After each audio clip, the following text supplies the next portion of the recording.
All right, good morning, good afternoon, good evening, depending on from where you are joining us.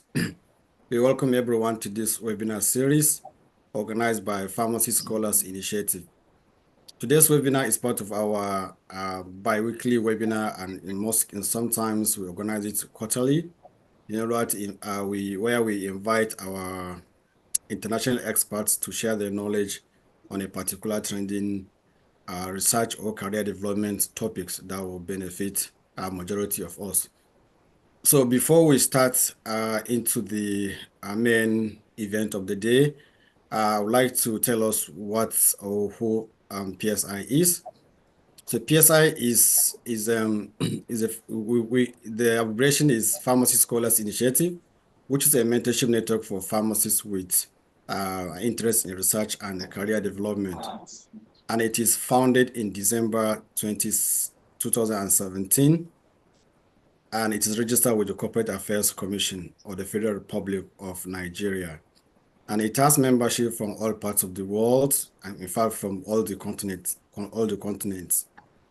So while this meeting is ongoing, we have some few announcements, and the webinar is being recorded, and the link to the recording will be shared on our social media outlets, where you can access the recording and benefit from what was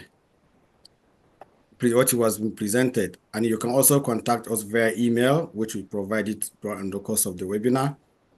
And you also have, at the end, we are sharing a link to a Google form where you be asked to provide your name, your email address, and how you want the name to appear on your certificate, and your email address where we'll send the lecture materials, the link, and your certificate to your email.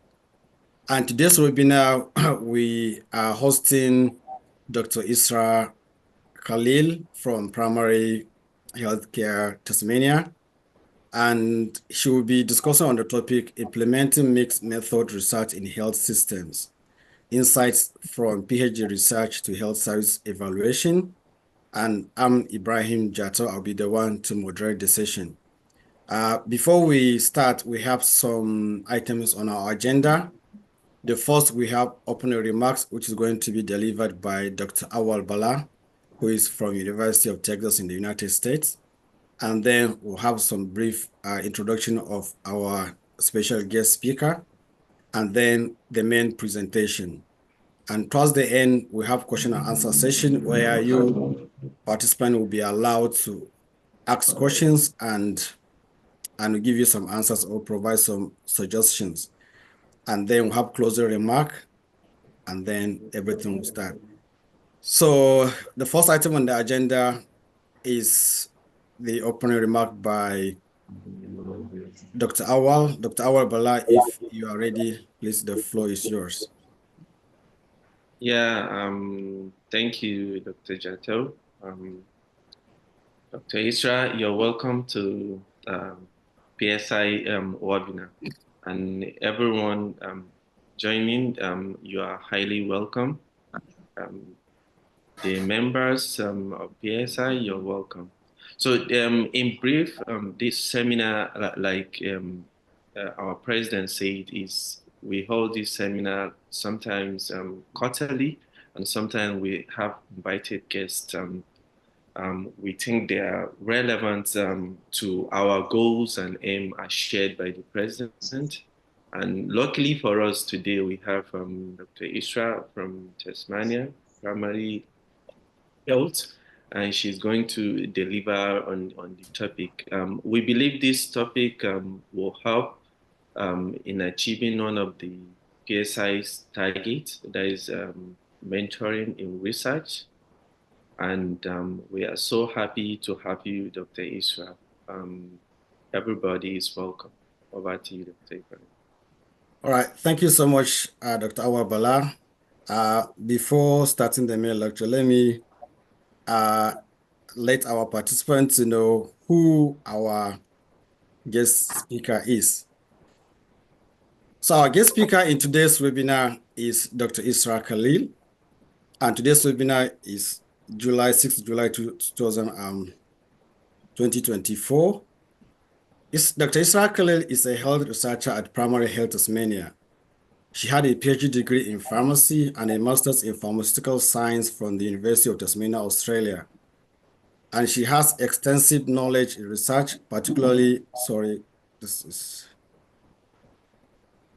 in health research, particularly in data-driven decision-making and program evaluation.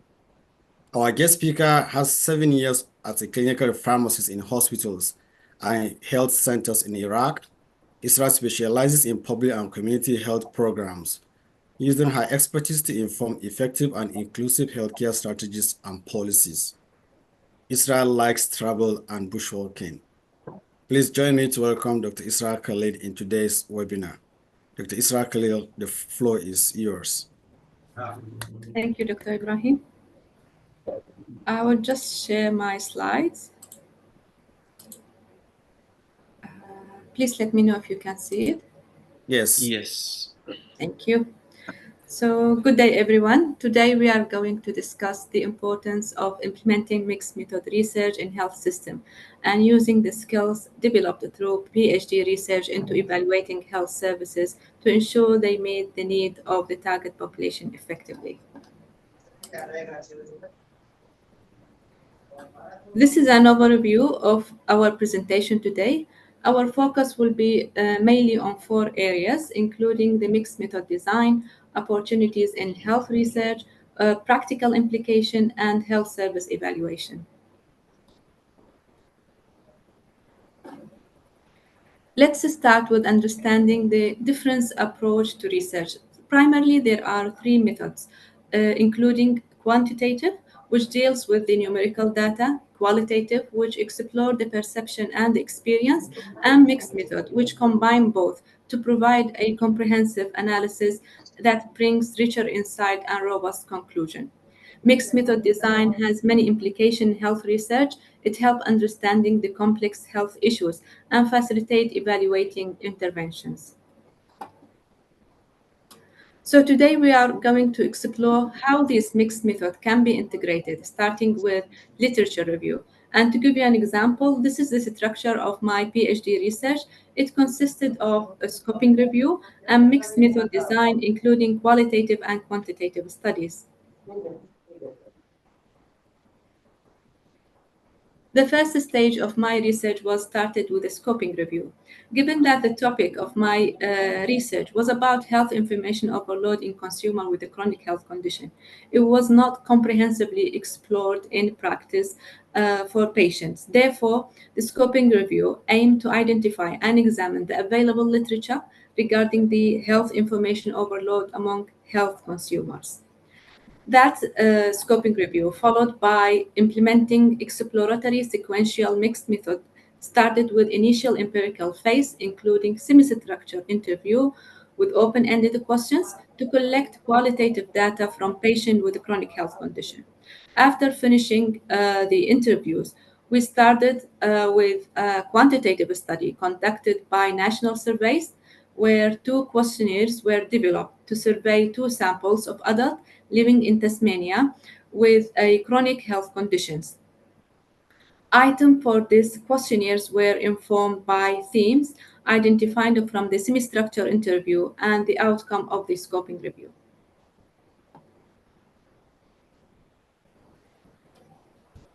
The methodologies and findings from mixed method research, such as the one of my PhD, could open numerous career pathways and opportunities. The skills developed through clinical research and pharmacy using mixed method would prepare us for impactful role across various health sectors. Possible roles could include health researcher, a clinical evaluator, and policy advisor who could fit well in the public health, hospitals, pharmaceutical companies, and academia by applying research to real-world challenges such as management of chronic condition. So after we explore the various opportunities in health system research, let us now let us now, focus on how these opportunities translated into practical application that significantly impact the health service delivery and patient outcome.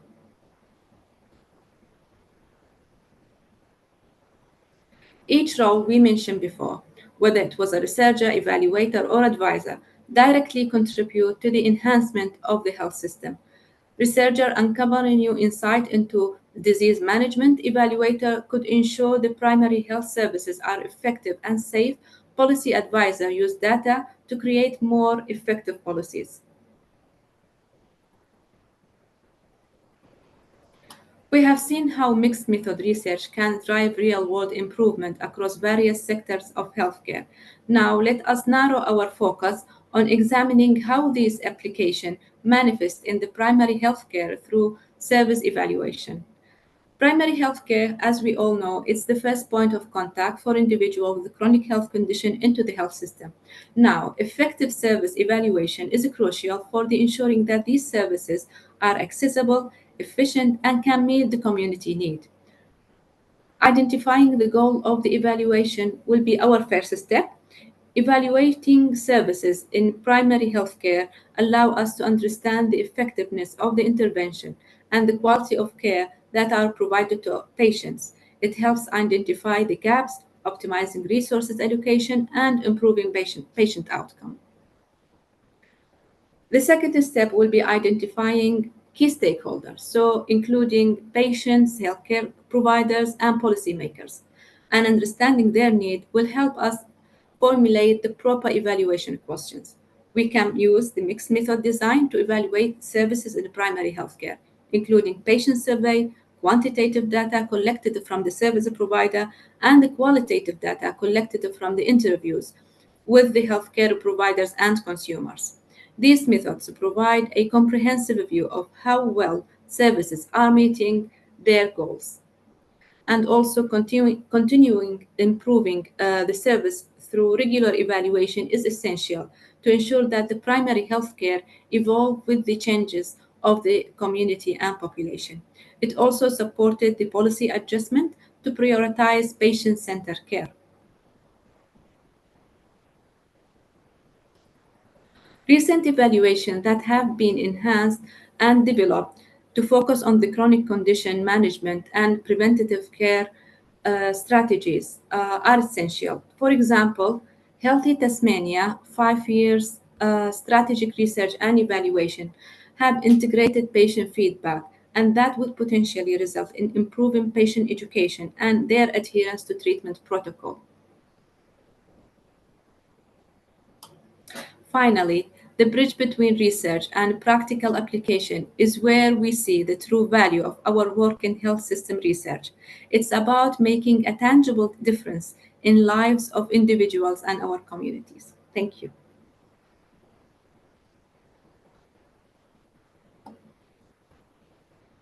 Thank you so much, Dr. Israa, for this amazing presentation. We really appreciate it. And I'm very sure our participants enjoyed the presentation. So before going to or allow question and answers, I'll as a moderator, I'll summarize the lecture. So in a layman's language, today's presentation, as presented by and explained by the experts, is on mixed method research. And in research, when we say a mixed method, is a kind of research where you combine two categories of research or two big methods of research.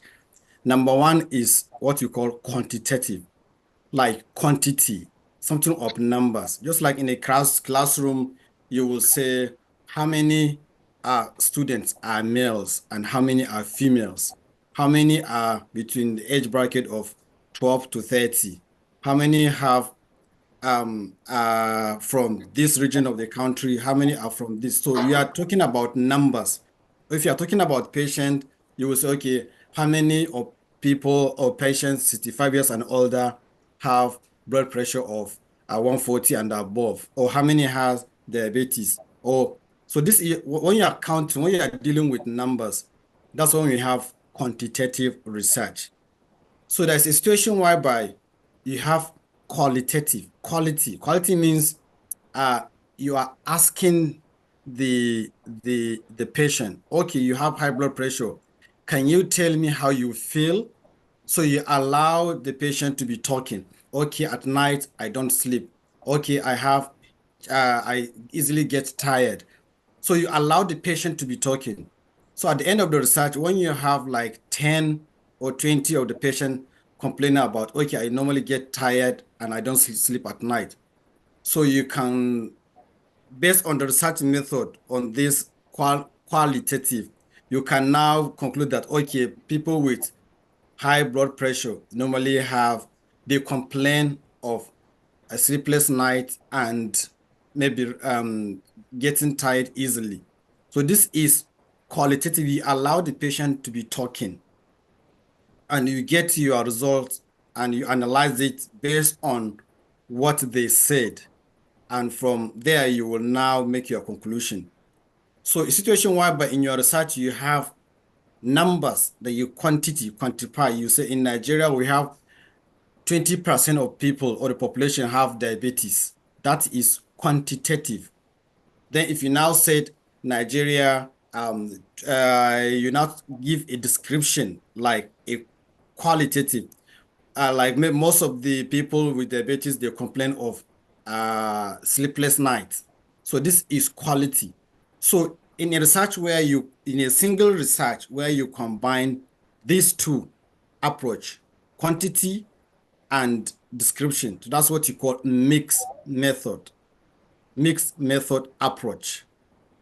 So you may mistake it with if you are doing survey, like a survey, online survey, and possibly you are doing paper survey, or you are doing maybe systematic review. That is not mixed method.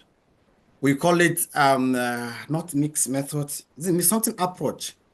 I think it's mixed approach. It's not mixed method. So don't misinterpret the two. So, and when you are combining these two, Richard, it is entirely two different. So quantitative, the methods, the procedures, everything is totally different. And then when you are doing qualitative, the methods, the procedures, how you report in the manuscript, how you publish it, it is totally different. So when you are combining the two also, you can't report them in the same manuscript. You have to report qualitative and the quantitative. You are only doing them at the same time, possibly from the same participant, because in qualitative, you don't need higher number of participants. And in summary, that is what Israa was telling us. And that is what she used in her PhD research, where she got information through quantitative research to assess people with information overload. And also, she now went ahead to ask them to describe how they feel about the information overload. And at the end, she had her papers and published, and she got her PhD. And it was also interesting to let you know that uh, Dr. Israa Khaleel, we got inspired as Pharmacy Scholars Initiative. We got inspired from her research, and through her guidance and expertise, she guided us on a research we conducted and on COVID information overload. And Israa did on, I think, people with chronic disease. That's right. Exactly. And we just, because it was during COVID, we now say, why not do it with COVID? And we did it with COVID. And as I'm speaking to you, that paper, and I told Israa before, is the most cited paper in COVID information overload, if you check Google Scholar. And thank you so much, Israa, for this. So this is in summary what Israa said. And also she now went ahead to tell us, okay, practically, you can apply this quantitative and qualitative research in practice. And that's what she do in her office. And she combined the two, and the findings is helping the government to guide government in policy direction that will affect the general population. So you can see how the ultimate generated from a PhD where she got the basic knowledge, how she applied it in where she's working, and how it's affecting the general population. So you can do it, and that's the main essence of this webinar, to motivate you to go back and think. If you think the mixed method research is good for you, is what you think you can, then you can have it. We are always there, and I'm very happy. Israa is always happy to support. If you need any support, then you go ahead. The only thing I would say, and which I have to be honest with you, is, to be honest, combining quantitative qualitative research, it is not easy. I'm sorry, but I have to tell the truth. The two independently are big. Combine the two, it is, if you're not careful, you run mad. And also the qualitative, it needs patience, and it needs some funding, because transcription needs, if you're not expert, you need someone, you have to pay him to do it. So that's in summary what the presentation was, and we welcome question and any contribution from audience. If you want to make contribution or you want to ask question, you can raise your hand. I can see Dr. Awal. Dr. Awal, you can unmute and, yep. Yeah, thank you, Dr. Jeto. I hope I'm allowed to ask questions. Yes, sure, you can. Thank you, Dr. Israa. Before I ask my question, please pardon me if I say something. I'm a wet lab guy, so I'm not so much familiar with the epidemiological methodologies. However, I think it's one of the benefits of being a member of PSI. I've conducted some research that has to do with epidemiology and some clinical research, because I'm a PSI member. But during your presentation today, it's like you clear the misconception I have, because initially I was thinking when we're talking about qualitative and quantitative methods, we are focusing on the actual information you get from the participant. But I want you to clear it for me.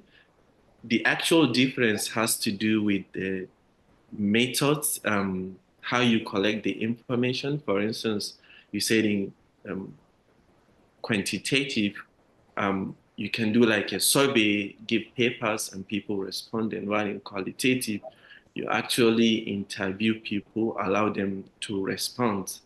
So is this the main difference between qualitative or quantitative? Because initially I was thinking it has to do with the data you collect. It's like the phenotypic data, demographics are the qualitative, and then maybe the disease information, like the mechanisms, are the qualitative. So I want you to inform me that I grasped it clearly today, that the actual difference has to do with the methods in which you collect the data. Thank you. So Israa, to clear what Dr. Awal is saying, he just wants to know what is the clear difference between quantitative and qualitative research. Yeah. Is the difference only in the methods? To be honest, it's a quite like different approach. Like the way of looking at the data is quite different. When you have starting from the beginning, how you collect the data. So as Dr. Ibrahim has summarized after the presentation, it's if you are going to talk to the patients, are you going to listen them? You have to give them the space to talk, express their feeling, their experience. They have like lots of freedom to talk about what they feel, what they have been through. So you have to listen to them. And sometimes you have to give them space to talk about their own experience. And whatever they say, we will like try to, as Dr. Ibrahim mentioned, we have to transcribe all these interviews and look at these like after conducting at least like minimum 4 to 14 or 20, depending on your project, the number of participants. When you feel like all the patients or all the participants not mentioning anything in news, then that we reach the saturation level. And then we start looking at these like transcript. trying to find the differences, the similarities, trying to find similar areas when we could create themes, and based on these themes, we could use it to summarize the outcome of these data.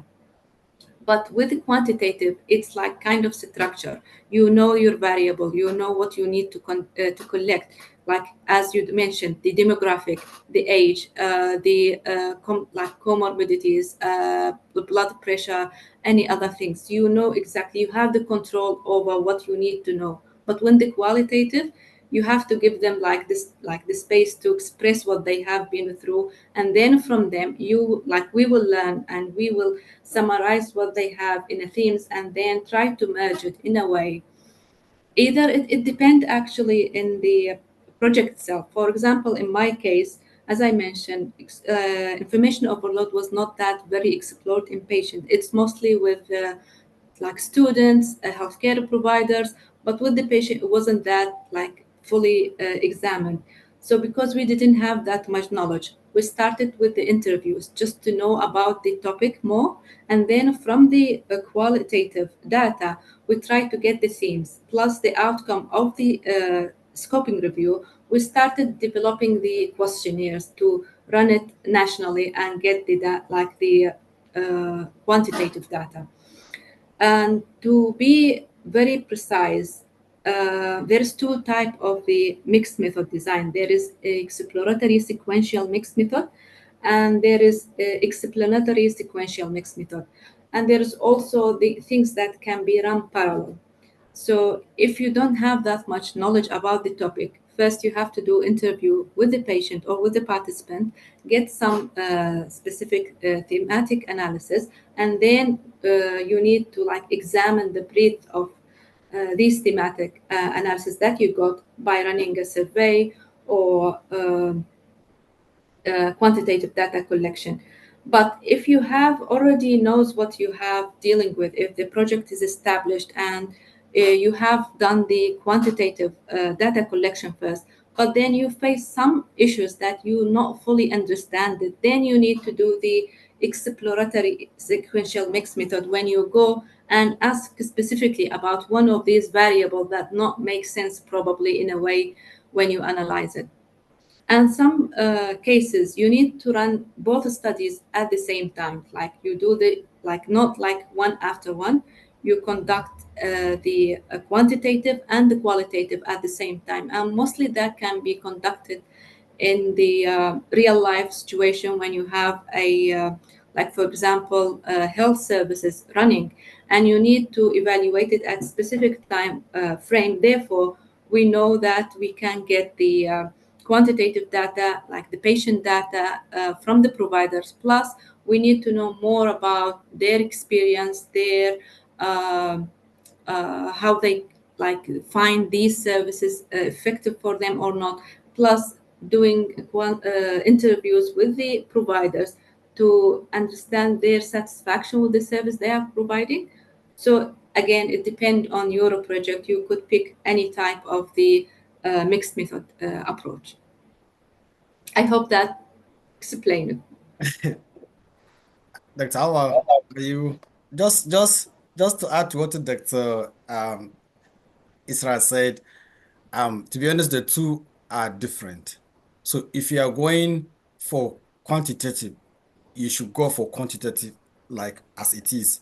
If you are going for qualitative, it is qualitative on its own. There are two. In fact, most people who are more or that are expert in qualitative is like those in wet lab and those in observational studies, always ours is better, yours is better, yours is this. So it is always one. If someone is in a qualitative, most of the time he is an expert in qualitative and he doesn't have to do anything with quantitative research.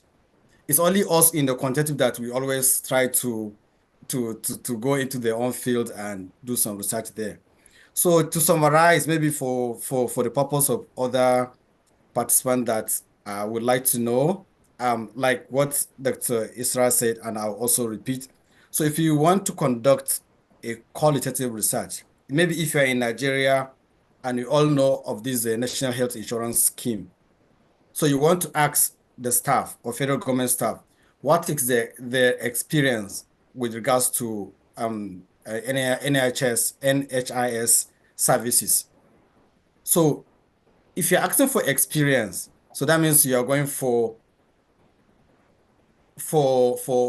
qualitative research. So what you will do is you need to have first, you need to do a review to see what has been done elsewhere and what has been reported elsewhere in the world.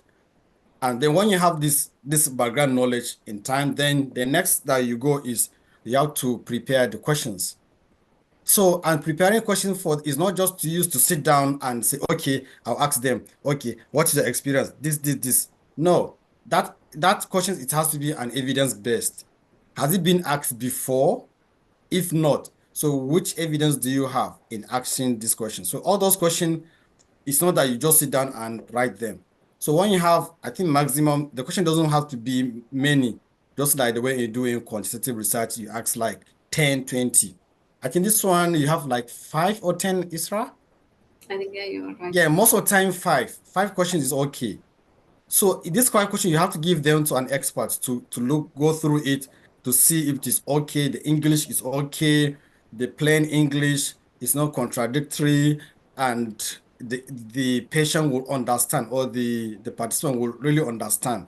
So when you have your question, we call them interview guide.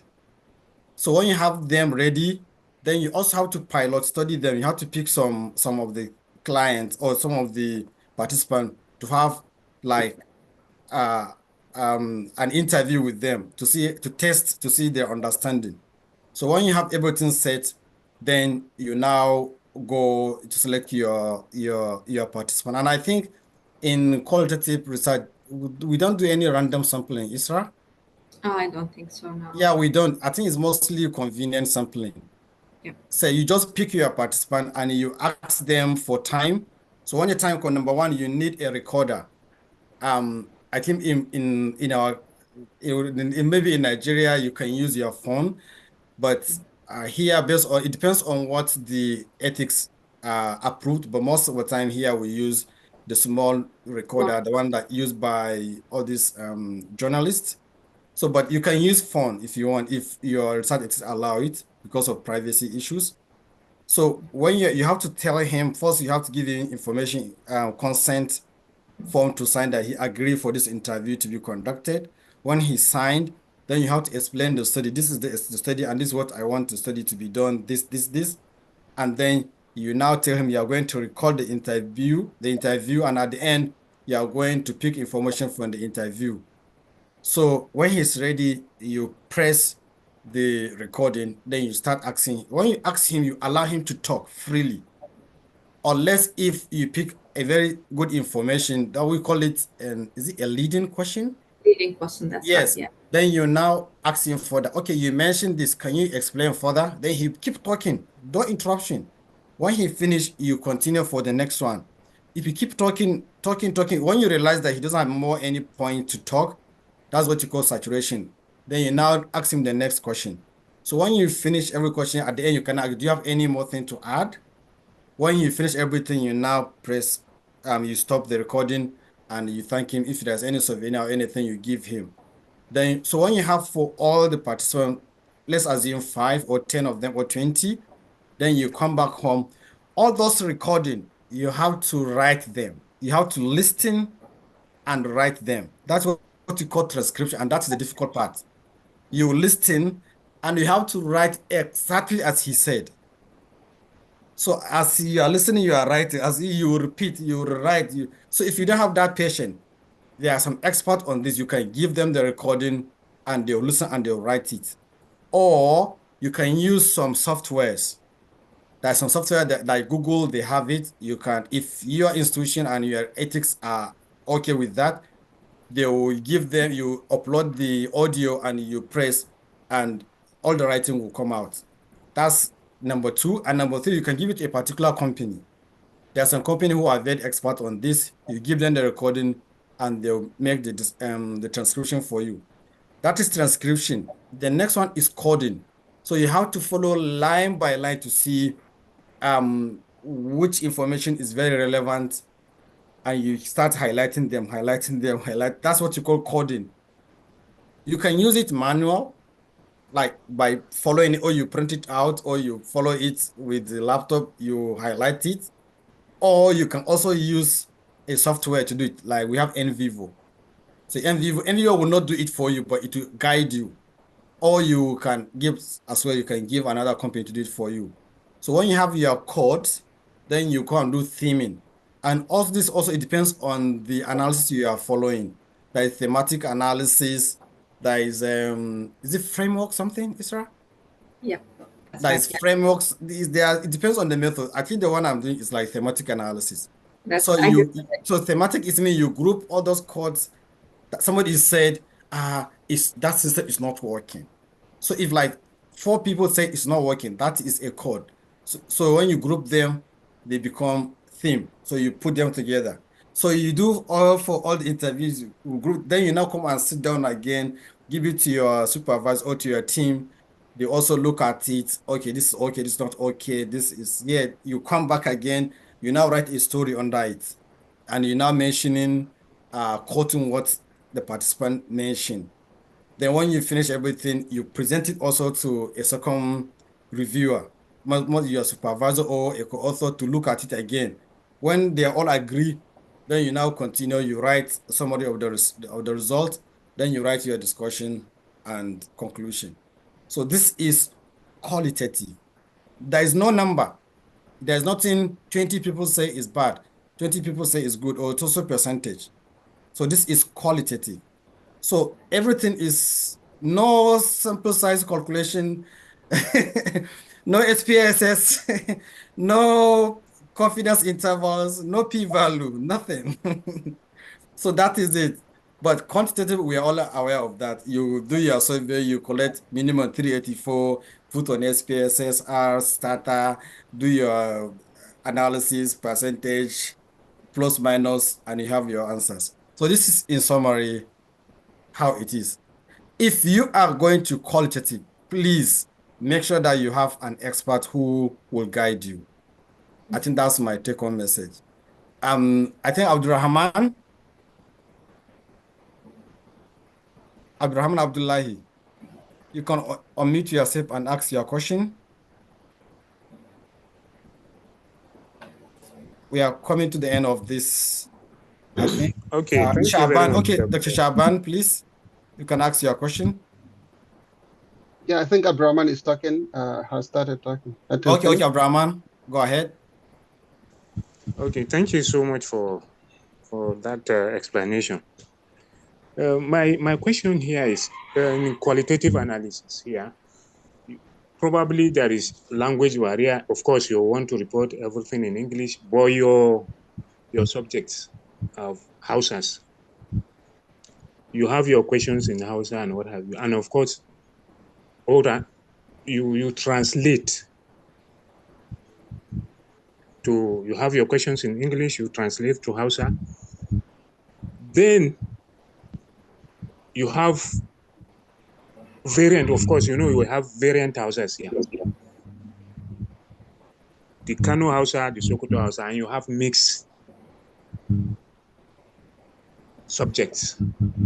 Now, which of them, when you are transcribing, which of them will you now use to transcribe? Because probably what a Sokoto man will respond, what he means, when you say it to a Kano man, might entirely convey entirely a different scenario or a different meaning. So in such cases, how do you reconcile those variants so that you come out with something that is acceptable generally? And then after that, you want to transcribe to the official language, English language or something like that. Then what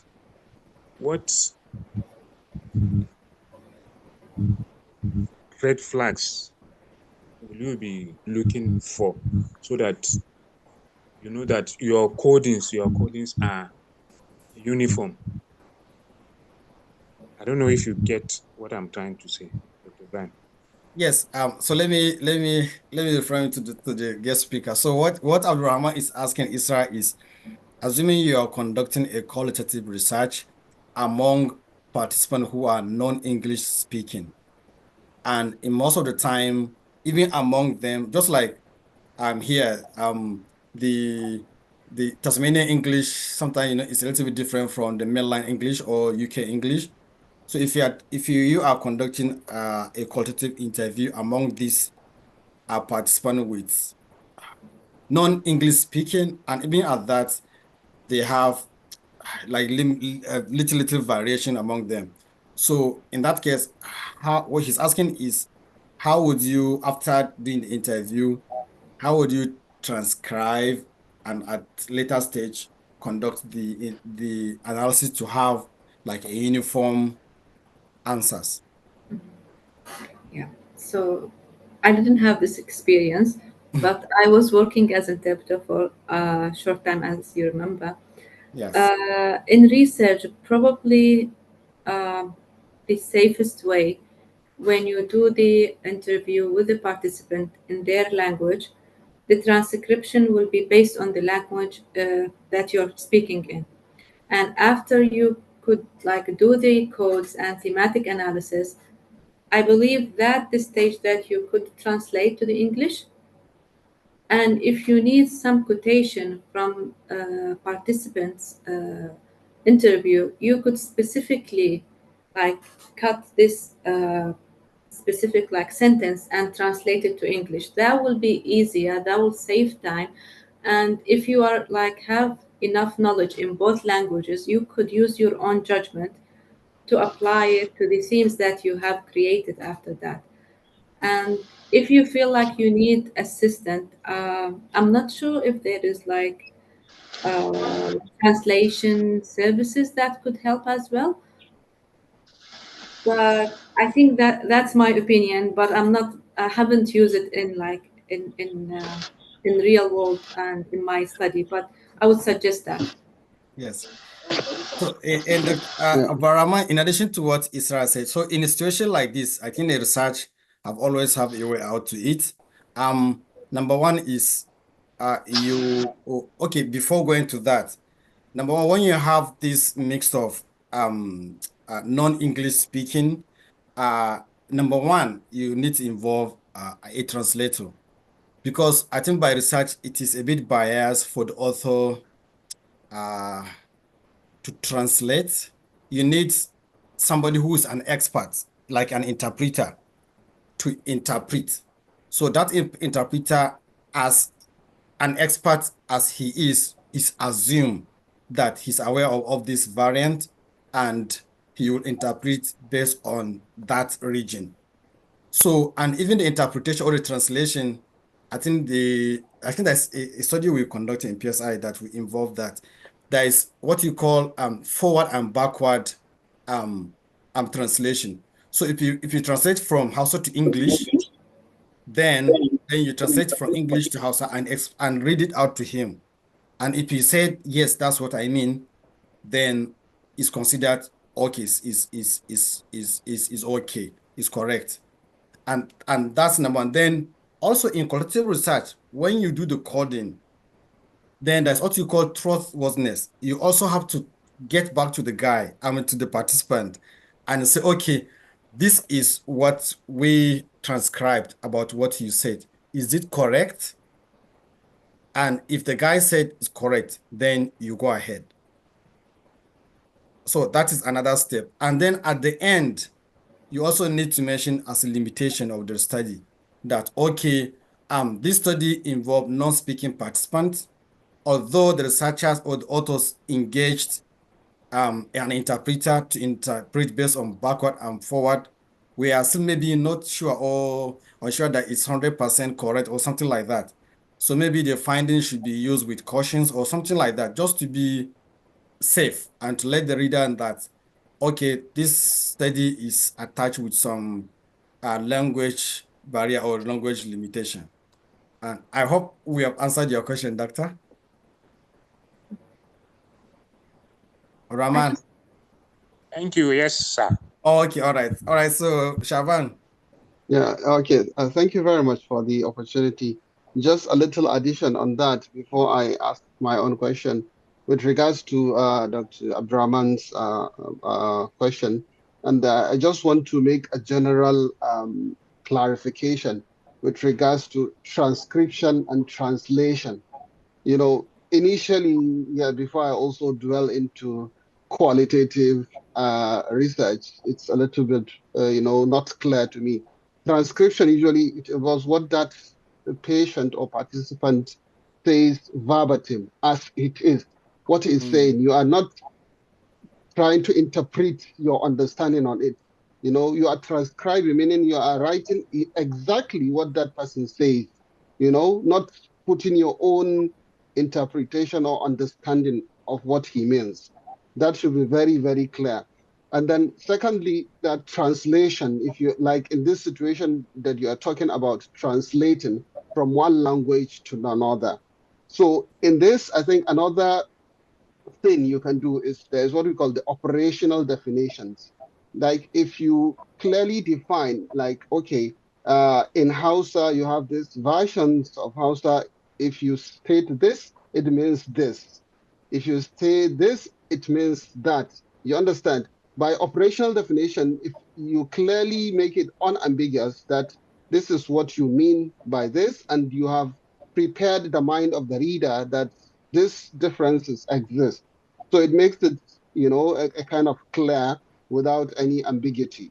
So I think that is an aspect that I think if you do that, it will help uh, to remove those problems. And then finally, what Ibrahim mentioned, engaging, the translator, which, that will help a lot, So, and my own question is with regards to, as someone with an initial background in quantitative, methods, we tend to, the numbers is what matters, because I also had that initial expression, when maybe like conducted interview with 20 people, and when coding, you realize that five said this, 10 mentioned this. So in terms of the reporting, we tend to make it, we are naturally biased because of the background, the quantitative background, to say that 50 people said it is well understood, 10 people said it is not well understood, but I realize in qualitative analysis or in the qualitative study, that doesn't matter. It's not about the quality, the quantity. Sorry, it's not about the quantity, the quantity, the numbers. It's about the quality. So one has to be very, very, I think, careful in that. You have to treat that with caution. There's that temptation, really, because So, and I wanted the question. That's a clarification again. The question is now, how do you try to balance that, Dr. Isra? You are trying in as much as possible to say that, okay, you realize, like you conduct in the interview, like majority are saying this, and then fewer are saying that. Is there a way you combine, try to put in that quantitative aspect in it, in your discussion on your explanation of results? Thank you. Thank you for your questions. There is, I think, the confusion sometimes coming from the approach of the data collection within the interview, because within the interview there is a structured interview and there is a semi-structured interview.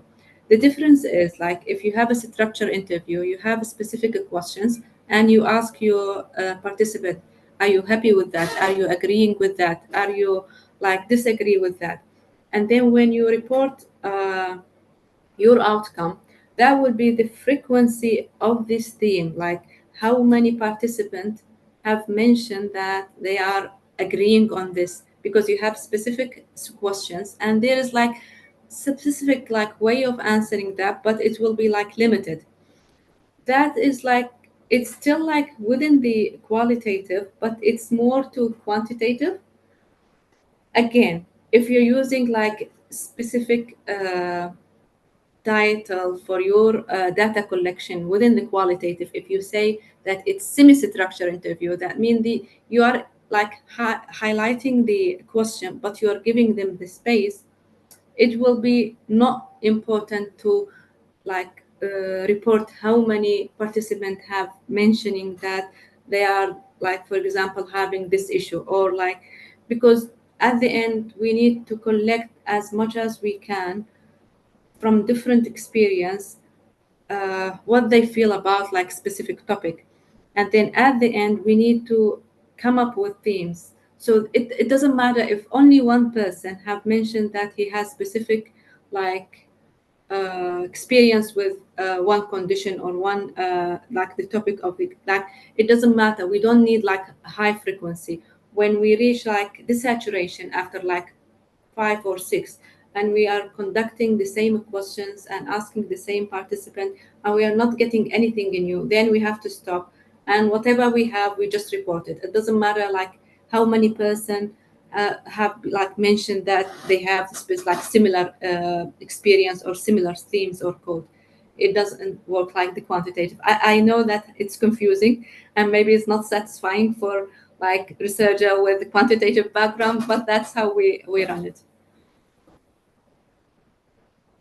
Thank All you right, very thank you much. so much, Dr. Israa. Any more questions before we go to the next item on the agenda? Anybody has any questions or any observation or anything he wants to add?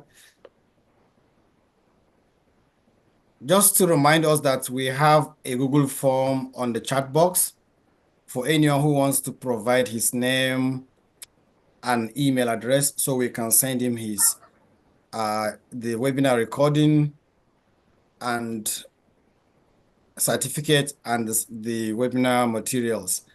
And I think it has been shared. I can share it again once more.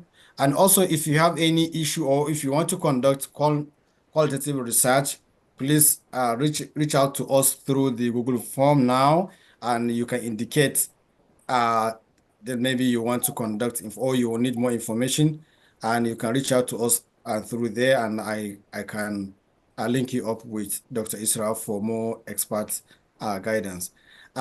Any more questions, or in the absence of, shall we, anybody raising his hand? I don't think there's any. No, there is none. Oh, okay. So we go to the next item on the agenda. That is the closing remark. But before we do the closing remark, I will call on Abdulrahman to please present this certificate of appreciation to Dr. Israa for this excellent presentation. Dr. Rahman. Thank you for the promotion.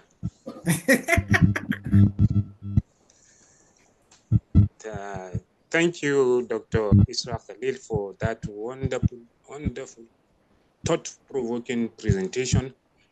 It's really awesome, and we have learned a lot from it. And as such, on behalf of the Pharmacy Scholars Initiative. Oh, sorry, Abraham. Let me present it so that you, Abraham.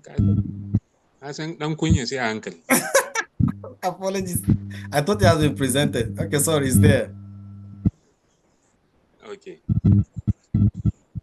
On behalf of the Pharmacy Scholars Initiative, we want to present this certificate of appreciation to Dr.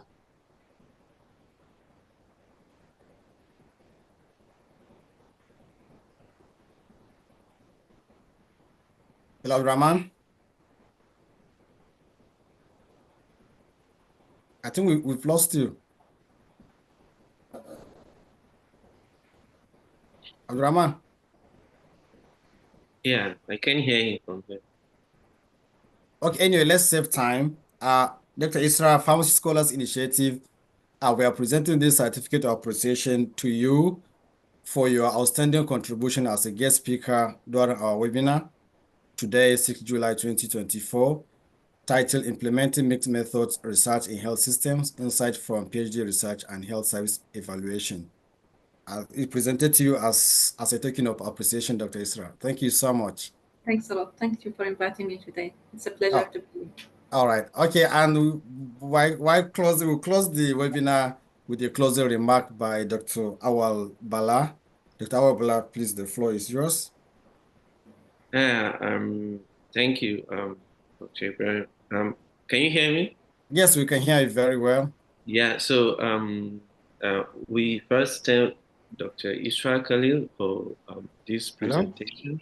And then we thank the participants for participating, and we hope and believe that we have learned a lot from this presentation, especially for myself. I know the air has been cleared with the misconception. No more arguments. Yeah. So, and this is one of the beauties of PSI, the Pharmacy Scholars Initiative, so that we can be able to learn. Because from the look of things, Dr. Ibrahim, most of the things we've been doing in Nigeria are mostly focused on one approach to research. Mostly, yes. Yeah. So, and now that we're learning more, I believe I will begin to implement the other qualitative and even the mixed method research. And like Dr. Israa said, we'll be free to reach out when we are looking for guidance. So thank you very much to you once again, Dr. Israa. And we know you have worked a lot to prepare this presentation. And then thanks to all the participants, and then thanks to our PSI ESCOs, the chairman of the academic committee, the committee members, and all PSI members. And of course, thanks to our president, Dr. Ibrahim Jatto, for the persistence in organizing this seminar. So before I close, Dr. Jatto mentioned that we usually do this webinar on a quarterly basis, or sometimes based on invitation when we have experts to speak. So thank you very much. Look forward to the next webinar. The information will be disseminated, inshallah. So over to you, Mr. President. All right. Thank you all for all your attendance and time. Like I said before, once you provided your name and email address, we are going to send the webinar materials to your email, and the slides and the link to the recording. And as I mentioned before, also we're having another special webinar and very soon, and we are going to share the flyers as usual via our normal portals. Thank you so much. And Dr. Israa, we are going to send the certificates to your email address. And thank you so much, everyone, for your patience and for your attendance. Thank you so much, and have a lovely day. Thank you, everyone. Thank you. Stop recording.